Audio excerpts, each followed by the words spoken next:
Nah, Saudara, untuk mengetahui jalannya Rakernas PDI Perjuangan maksud saya, kita akan bergabung dengan jurnalis Kompas TV dan Putu Trisnanda di Lenteng Agung, Jakarta Selatan. Putu, seperti apa jalannya Rakernas ketiga PDIP hari ini dan apa yang memang menjadi pembahasan di hari pertama ini, Putu?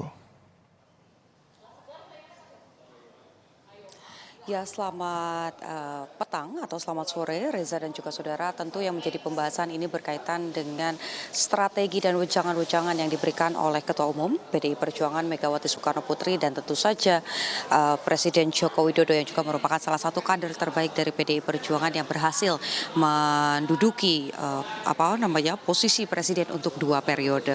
Tadi ada beberapa hal yang disampaikan setelah kemudian membuka dan menyampaikan pidato politik, baik itu Megawati Soekarno Putri ataupun juga Joko Widodo, ini membagikan apa yang sudah disampaikan atau bentuk konsolidasi yang sudah disampaikan ke kader-kader PDI Perjuangan yang mengikuti rapat kerja nasional ketiga pada sore hari ini. Tadi poin pertama ini berkaitan dengan penanganan kemiskinan, kemudian juga bagaimana menangani anak-anak terlantar yang seharusnya memang menjadi tanggung jawab negara untuk mengolah, mengawasi dan juga memberikan fasilitas-fasilitas. Ini menjadi tanggung jawab negara seperti tema yang diangkat oleh PDI Perjuangan pada Rakernas ketiga kali ini.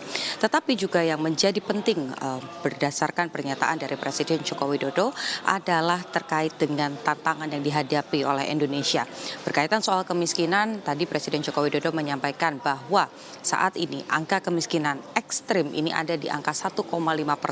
Sementara targetnya, kalau kita lihat bagaimana target yang disepakati oleh negara-negara yang bersatu ataupun ada di bawah naungan PBB, targetnya di 2030 kemiskinan ekstrim ini bisa dihilangkan. Tetapi Indonesia memasang target tinggi khususnya di kepemimpinan Presiden Joko Widodo, bahkan ingin menurunkan angkanya dari 1,5% menjadi 0%, artinya menghilangkan kemiskinan ekstrim. Caranya apa? Membuka lapangan kerja, kemudian juga mendengarkan aspirasi dan membuka seluas-luasnya potensi dari sumber daya manusianya sendiri, yakni warga negara Indonesia. Selain itu juga hilirisasi, keberlanjutan program-program, tentu ini jadi salah satu poin yang diharapkan Joko Widodo bisa dilanjutkan oleh presiden selanjutnya.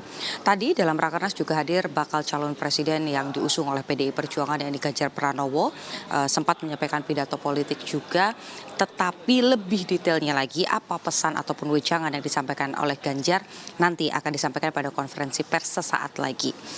Yang kemudian juga menarik adalah justru interaksi antara Megawati dan juga Presiden Joko Widodo. Kemarin sempat muncul spekulasi bahwa keduanya berbeda pendapat, bahwa ada intervensi yang dilakukan.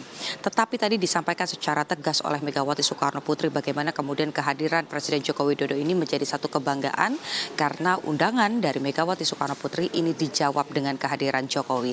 Selain itu tadi juga disampaikan Mega mengklaim, menyatakan, memastikan bahwa Joko Widodo, Megawati dan PDI Perjuangan tentu saja ini satu visi untuk kemudian membawa Indonesia ke posisi yang lebih baik, entah itu dari kestabilan ekonomi ataupun di hal-hal strategis lainnya. Lebih lengkapnya lagi apa yang kemudian disampaikan oleh Megawati kepada Presiden Joko Widodo, berikut pernyataan yang tadi sempat disampaikan dalam konferensi pers. Makanya kan ngapain saya neken presiden? Loh, itu yang harus bisa dibedakan loh. Saya ini orang taat aturan. Nah, kalau ditanya, lah kan mungkin aja Pak Jokowi kan yang dipilih ibu. Loh iyalah. Tapi kan juga yang memilih rakyat Indonesia setelah di MPR dijadikan, dilantik itu. Ya saya hormati sebagai presiden saya. Jadi kalau dibilang neken, saya mau nyari cara nekennya gimana. Dia Pak Jokowi nanti ngamuk sama saya. Ini aja lihat nih pasukannya aja kayak gini tuh.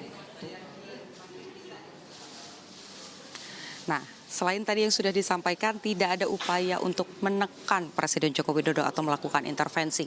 Ada beberapa agenda lain yang akan juga digelar pada hari pertama atau pada pembukaan kali ini. Tadi sudah dibuka oleh elit partai dari PDI Perjuangan, kemudian dihadiri Presiden Joko Widodo, ada Ganjar Pranowo juga.